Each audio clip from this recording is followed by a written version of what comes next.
Cyclone Gabrielle, PM Chris Hipkins stuck in Auckland as domestic flights grounded.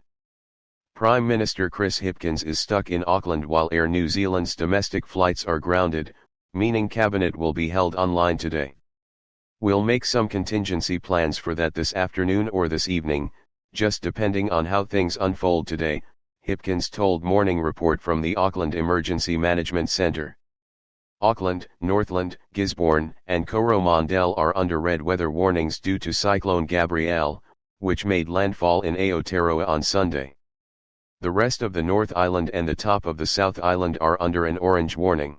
Subscribe our YouTube channel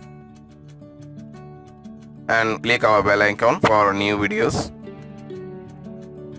The rest of the North Island and the top of the South Island are under an orange warning. Meanwhile, Hipkins said climate change and resilience were at the top of the agenda, as Auckland deals with another blow from severe weather in the space of 2 weeks. He defended the Labour government's action on climate change, which had been labelled by former Prime Minister Jacinda Ardern as her generation's nuclear moment. The government was already working to address the challenges posed by the changing climate and severe weather events, but it was also about building resilience, he said. If you look at the work we're doing around RMA reform and the natural and built environment legislation, for example, we have to take better account of these sorts of things and the potential for these sorts of things and the way we do our planning.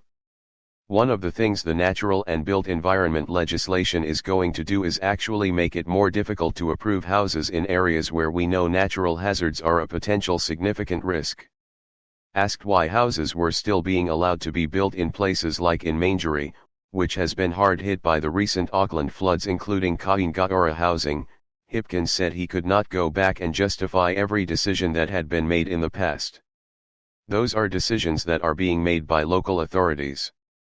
Green Party co-leader James Shaw said councils were under pressure for housing, but there was a lack of national direction or tools not authorize construction on floodplains. Hipkins agreed with that, saying that was one of the reasons why the law was changing.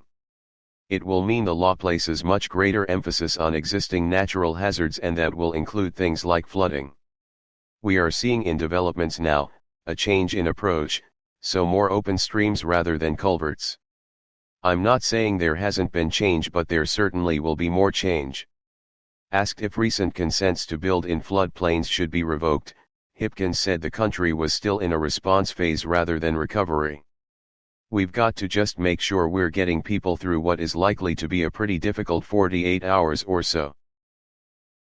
Asked if recent consents to build in floodplains should be revoked, Hipkins said the country was still in a response phase rather than recovery. We've got to just make sure we're getting people through what is likely to be a pretty difficult 48 hours or so. 8 hours or so. Subscribe our YouTube channel and click our bell icon for new videos.